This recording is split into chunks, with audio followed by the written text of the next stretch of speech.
remember the powerful councilwoman who literally ran over a man, kept going, who decided not to stop, check, and report, okay?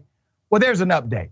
Let me remind you of the action of this councilwoman. Here it is. Okay? See there? There's a man on a bicycle she just hit, kept going, no brake light, no nothing. That happened. And there was no penalty, at least immediately. Now, her father is the executive of the county. We're talking about a powerful family, okay? Let me give you background to this. Before I do that, let's put up her picture full mass, remind you of the Jersey City Councilwoman, Amy DeGise, okay? Amy decided to hit a person. She is from the West District area. And later that day, hours later, she walked in to report the crash. Now, this happened early in the morning. Later that day, she decided to report the crash. This was 6 hours later. She then reported the crash. And I'm gonna give you some background as to why she eventually reported this crash, where, by the way, the guy could be dead, all right? He could be dead right now. Thankfully, he is not. So here's video from the councilwoman going to the police station to report her own hit and run later that day. Here it is. Okay.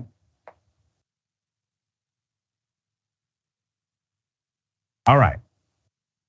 Once again, let's put up a picture of the councilwoman in question, Amy DeGise.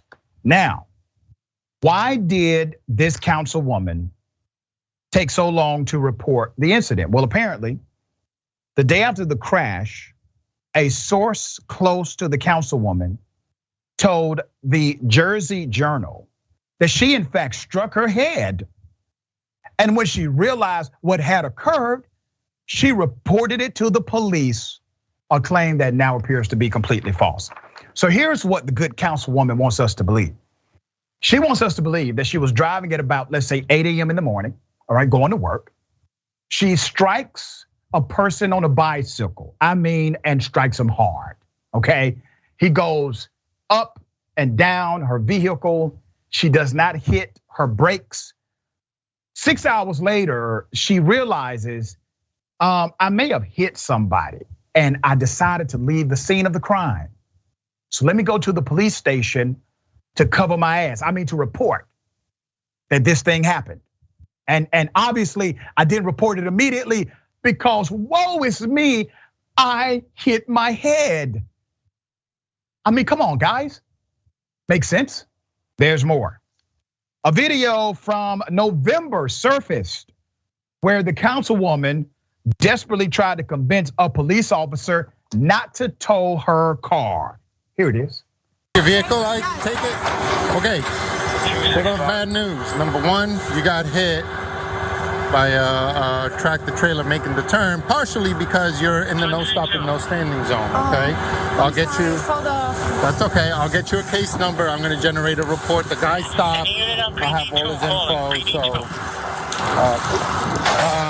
The other part is that your car's been unregistered since 2019. So it's gonna have to be impounded until you register it and then you can pick it up. I have a family member that said, officer, I have the card on me. If there's any way I can have a ticket instead, please. I have to go back to work. I'm a teacher at Hudson County Schools of Technology. I wish there was more I could do. It's been unregistered since 2019. There's nothing. It has to remain impounded. So if I appreciate that, but it's endorsed by the police in Jersey City. I'm a councilwoman. I'm sorry. There's nothing else that I could do. You see, she was utilizing her power, her influence, her government authority in order to try to get herself out of a damn towing situation. Put up a picture again. So here's what you just saw in front of you. That councilwoman, the same one who decided to hit a citizen and keep going, to avoid consequences for her expired registration. Who in the hell drives with expired registration anyway and is a whole council member?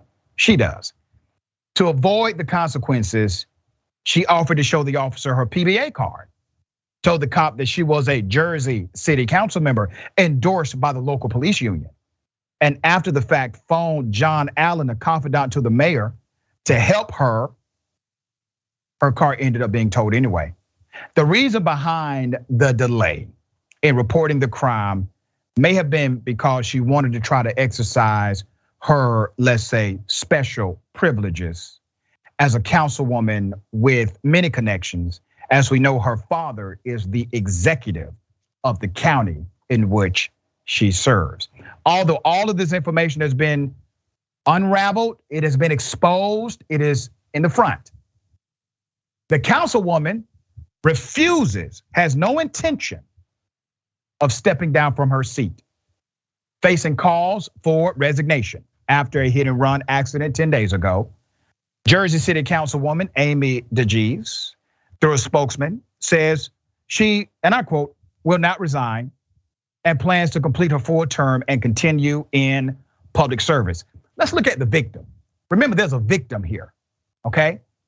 The person she hit, his name is Andy Black. Andy Black is recovering and now has lost wages. Remember, Mr. Black was delivering food, all right? That's what he was doing. He was on his job when the councilwoman hit him. He has a GoFundMe account because the councilwoman is not going to provide any relief, according to the report. No relief for Mr. Black while he recovers. All right, there you have it. Okay, Ms. Frank, thoughts here? First and foremost, I'm surprised she wasn't charged with a felony, because when you do a hit and run in New Jersey and you flee the scene, you're supposed to be charged with a felony. And so it's clear that she's using her position and her privilege to skirt the law. And that is a direct violation to serving the public that she so wants to, throw out there and claim that she's doing.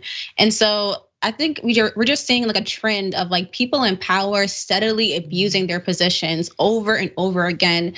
And my question is, when is that going to be enough for the public? You know what I'm saying? Like, when are people who actually are legitimately trying to serve the public going to say this kind of practice needs to stop? Because it is ridiculous that she can hit a man with her car. Like, he's not only like bodily injuries, but losing wages because of her actions. And she's supposed to like continue with her, her job and her position. Absolutely not.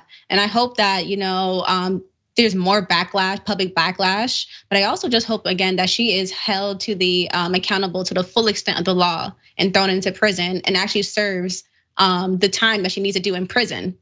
Yeah, well, no apology from the councilwoman. I'm sure Daddy has come in and he's cleaned up as much as he could. There's an attorney obviously on record.